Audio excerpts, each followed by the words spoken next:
which indicates that when we're tapping into the divine, we are indeed tapping into that which is natural, natural.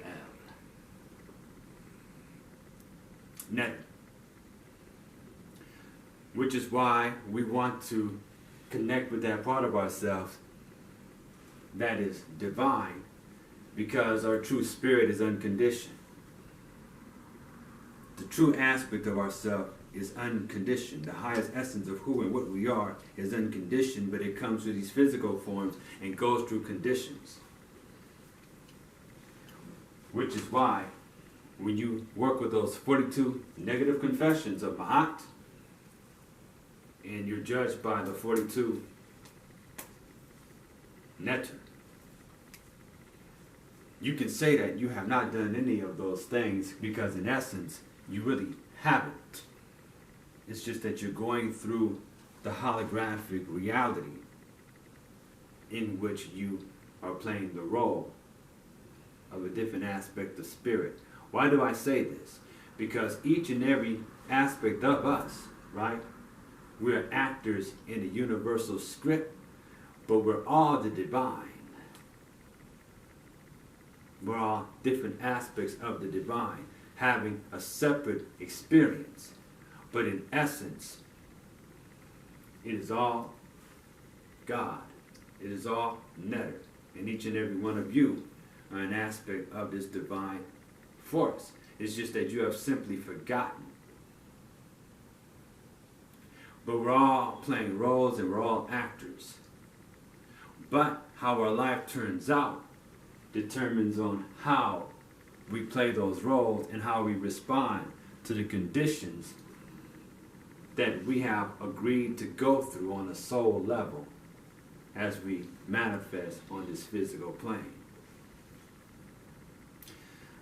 So we have come to enjoy life, and we have also come to experience what it's like to have something challenge us in life, shaping our character, and also allowing us to have a sense of purpose as individuals. So when you become Heru, this means that you are cultivating your will. And you're using your imagination. You're focusing on the things that you want. You're tapping into your memory. You're going into trance, I'll say, focusing on the things you want with a feeling, Het Heru, enforcing upon your life force where it's carried out by your will, Heru.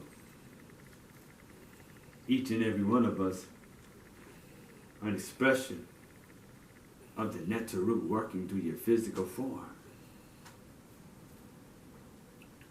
So, recently I spoke about pumping life back into the Nile Valley movement among ourselves over here in the Pacific Northwest. But what does that mean, though? We need to tap into not only the civic part, where we're breaking things down intellectually, right?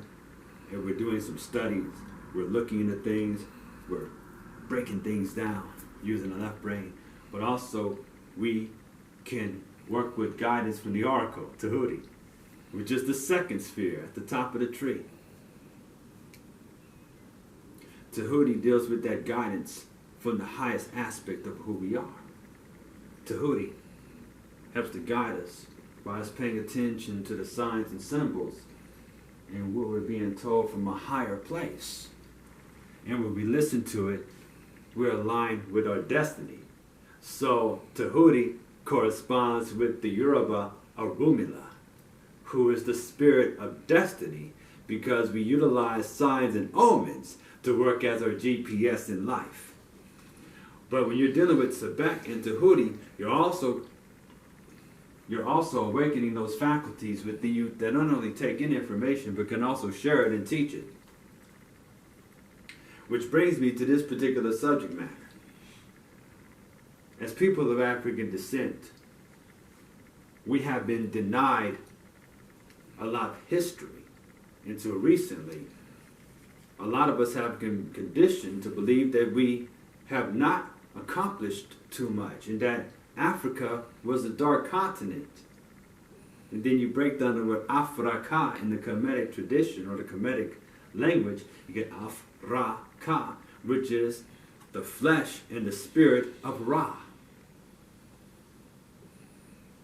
Just by looking into the language of Kemet. See, I'm getting people to look into the language of Kemet, okay? Because that was the jewel where intellectuals from everywhere came and established this great civilization in Kemet, in it now.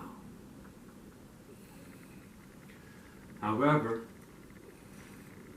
you have a team of people nowadays that are saying that black Africans had nothing to do with any of that. Asiatics built it all.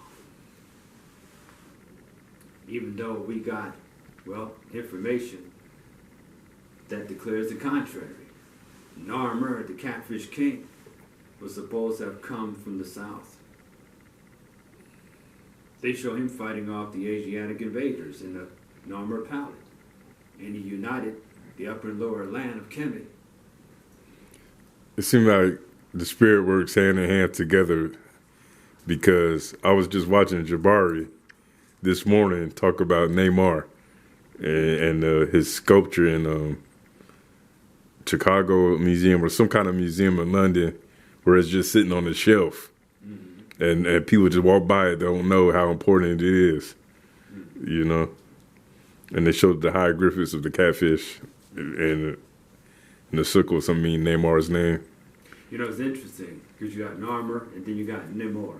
Yeah. He's supposed to be the villain in the new Black Panther, Wakanda Forever. Yeah, yeah. So, Narmer, he's supposed to be the king of Atlantis. And I saw something interesting enough. I saw that they had a part where they say he is Kukulkan.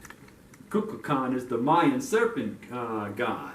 Mm-hmm. Also known as Quetzalcoatl, the bird serpent or the feathered serpent. Yeah. Which is very similar. In fact, he's got a lot of similarities. He's kind of like a combination of Haru and Tahuti. Quetzalcoatl, also known as Kukulkan. If you get into those teachings, they talk about your awakening Kukulkan within. There's Mayan teachings that are talking about awakening Kukulkan. The same way that we talk about awakening Ra within us. But you have to pay attention to the signs and symbols around you, because that's how the universe, the one word, communicates with us. So we have to study everything. In the Hermetica, Atum says that I will create a being who will appreciate my creation. So how do you show appreciation for the creation? You explore it, enjoy it, be one with it, analyze it. Hence, you communicate with the forces of Netter, the forces of nature, so you can awaken your own superpowers and therefore become supernatural. You see? But the only way you can do that is if you actually work on cultivating these forces within you. So not only do you study them, but you go out in nature and become one with them. You go in the forest. You want to connect with the spirit of the river, then go to the river, sit by the river, meditate with the river, talk to the river, communicate with it, because it communicates with us. I'm sorry, brother. I'm about to run out of battery on this camera. That's all right. Man, I thought it was full, too. It's cool.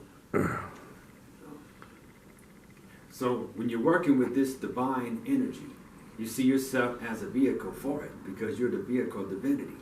But you see, they don't want you to realize that. So they've been teaching you away from all these things. They're not educating you to bring out the best in you. They want you to be a worker so you can blow your back out working for somebody else for the rest of your life.